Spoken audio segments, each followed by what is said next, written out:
I'll hold it down for the real ones. I'm trying to pocket a billing and get out of line. You gonna feel me when I get high? That's the real me. All my ops wanna kill me. Ain't going nowhere. I'll be here. Plus your location will be here. Get out of places and beat up. I would tell you when I finish. So I'm playing. All right, recap time. How you guys doing today? This was honestly my best trade ever so far. I usually aim for a 2 to 3 hour. This one was a 4.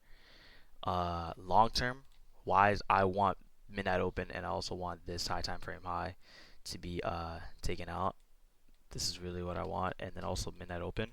And I'm gonna explain to you why I have this long term draw in my mind. Obviously, I didn't hold because my short trade was literally to London session highs. But I'm gonna explain my trade today and how it was my best one ever yet. So let's get started, baby. Coming into today, I literally got graped coming into today. I'm not gonna lie. So if we remove all drawings, right? Let's start off on Nasdaq because this is where everything really is like the real start of things. Let's go to the 60. Okay. So coming in today, right? I saw that one, we swept previous day lows. Midnight open, we just came and just dumped. So I'm like, bro, what are we doing?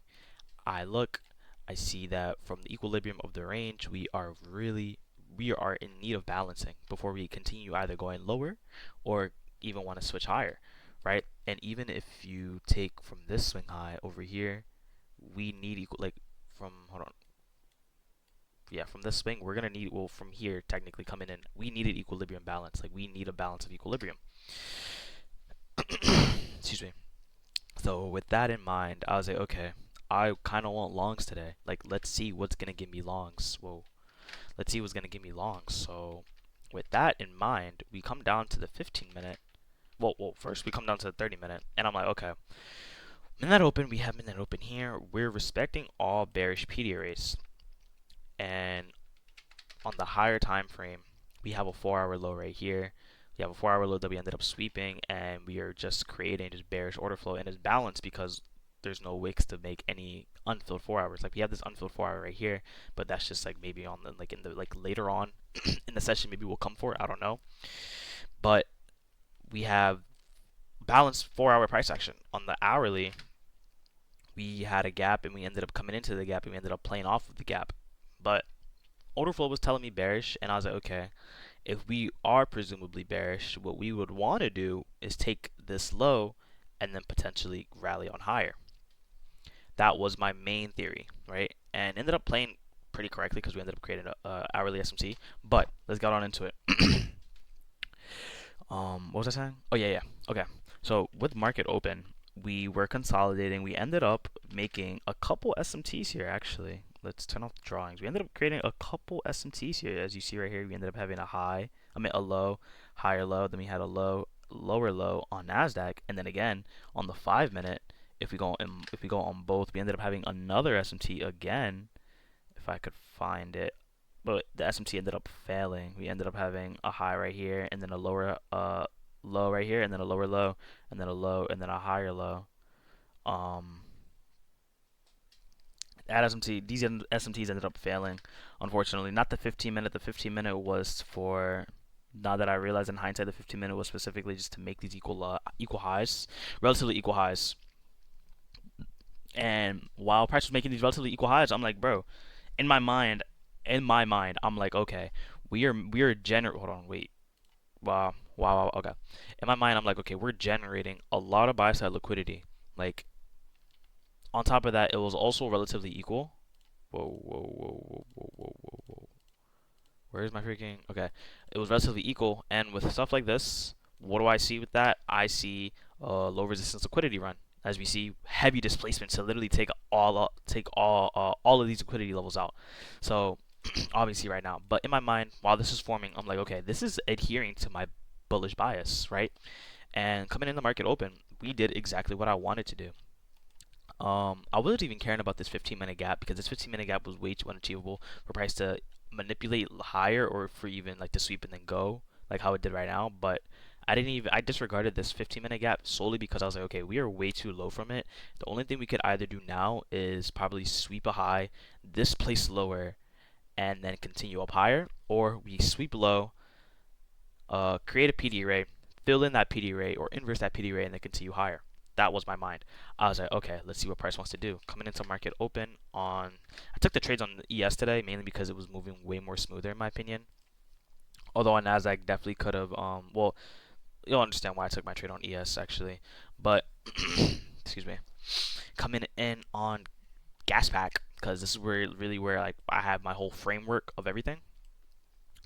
Coming in today, we came up, and this is where I actually kind of got messed up on because I was looking at this this 5-minute inversion, and there's also 5-minute gap, and we ended up inversing this and breaking structure. So on that, and we ended up taking out these equal highs, these 5-minute equal highs, and then look on the 5-minute as well. We have all these relatively equal highs, bro. It was like clear. It was clear buy for me. At least for me, it was literally clear buy. I got graped on the first one. Let's go down to the 3-minute because we had the 5-minute PD array, and then on the 3-minute we ended up having this gap, but on the 5-minute it was really just the gap that ended up coming into sweeping out this high. So I didn't really count it. On the 1-minute, however, um, excuse me, I used CISD entry, literally right here, series of down close candles, and then from there on this whatchamacallit, on the displacement. This wasn't as a clean displacement, so I wasn't not confident on entering. I just don't enter if it's not a clean displacement. This was just a semi displacement, which ended up creating an order block, a 1-minute order block, and then from there I just waited for a retrace, ended up getting the retrace, and then from there I entered on the next candle, and then this was the first trade I entered. Hold on, bro, hello.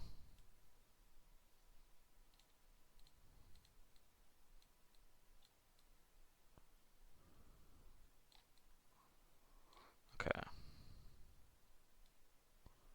my entry was this. This was my entry.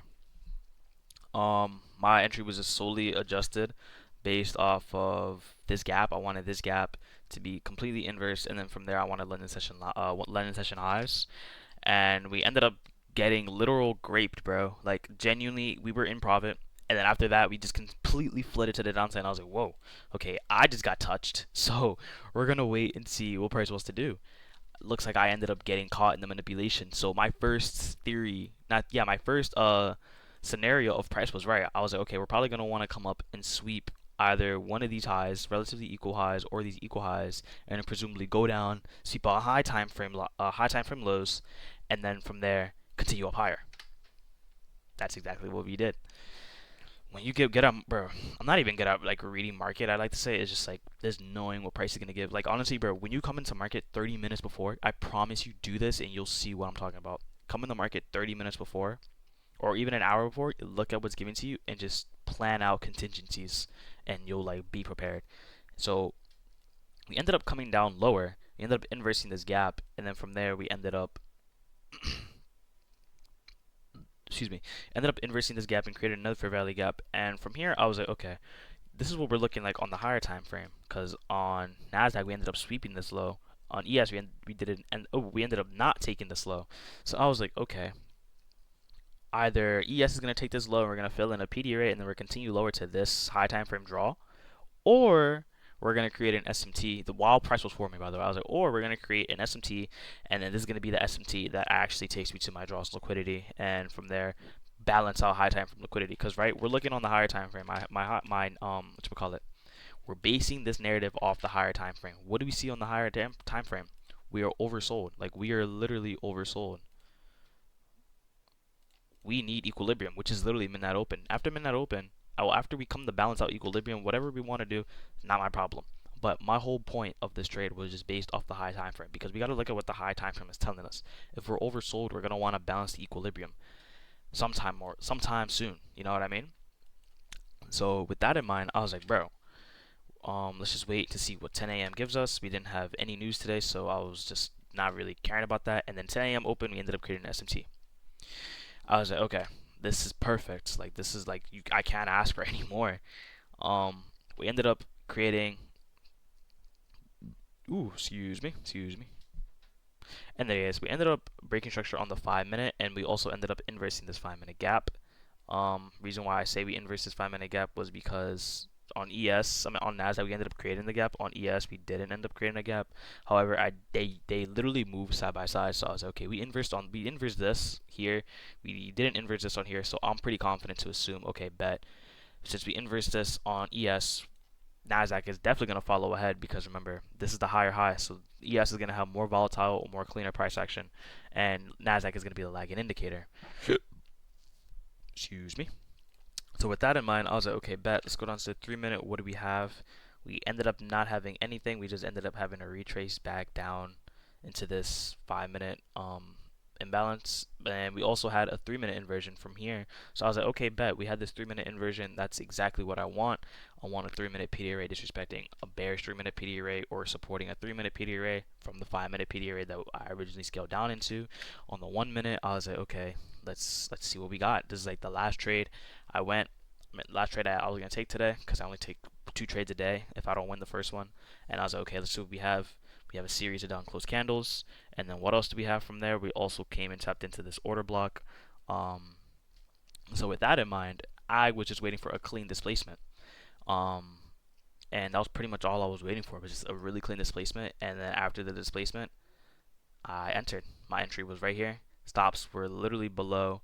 Well, originally stops were below right here, and then I ended up, after we came up and inversed this gap, I eventually moved it right here because I was like, okay, this is already a protected low. We don't need to do anything.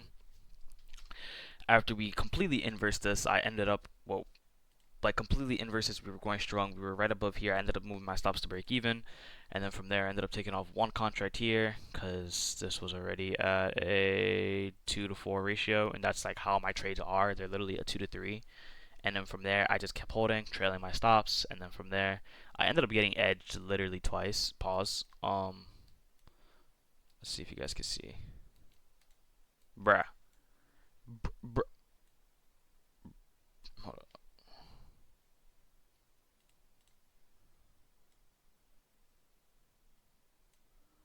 Bro, I don't even know if you guys get, bro, look at this. We ended up getting edged literally twice, bro. Right here and then right here, and then boom, the third candle we ended up getting, we ended up going higher. Because Nasdaq took the high first. I was kind of like scared of a reversal, but I wasn't really caring because I was trailing my stops. And either way, my first main take profit was already hit. I wanted these AM session, 9:30 open highs because these were a good draw on liquidity for me. And then from there, if you also look, it's also 10 a.m. drawn liquidity high because from there we also have a high right here. So it's also 9 a.m. high, also 9:30 high. So from there I was like, bruh, we're gonna hit my draw, and then it's gonna be pretty clear that we're gonna want to probably keep on going higher to balance out high time frame equilibrium. But obviously we're gonna create more lows, more protected lows as we're doing right now, unless we just hit a reversal right now. But whatever the market is doing, not my problem. Point is, whoa. Point is, this is my trade. Solely based off the CISD. We also tapped into the order block, and then we got a rejection off of that. Sure, we inversed this gap, but I wasn't really caring of this gap because we inversed this gap in order to come into this order block. So I was honestly pretty certain that this was really gonna hold. And then from there, all I just really wanted was clean displacement to take out these equal highs. And then after we got clean displacement, I was like, boom, entered. I literally entered like on like 2 seconds left just because I was like, bruh, I'm not gonna wait for the second candle because I already know, like, really strong conviction that okay, if it's 3 seconds left, we have a clean displacement up high. We're not gonna want to retrace down. This is already protected and this is already good. From there, basically, boom, rode the wave. I got messed up on the first high. This was the manipulation high to come up and sweep high time from liquidity, and then from there we kept on going higher. And yeah, that's pretty much the trade recap. Hope you boys enjoyed. See you guys tomorrow. So far, 1-1 on the week. No, I'm 2-1, but I'm still positive though. My losses have just my losses have been low, but my wins have been pretty good, so that's really good. Anyways, I'll see you guys in tomorrow's video. I'm out. Wait, hold on. What is tomorrow? Hold on, because I might just take the day off tomorrow. Oh, FOMC statement at 2. Yeah, it's gonna be really slow, so I'm probably not even gonna trade tomorrow. And then Thursday's calm. Friday is all these randoms are speaking, so we'll see Friday. But anyways, I hope you guys enjoyed. I'm gonna post on TikTok literally right now. Love you guys. Peace.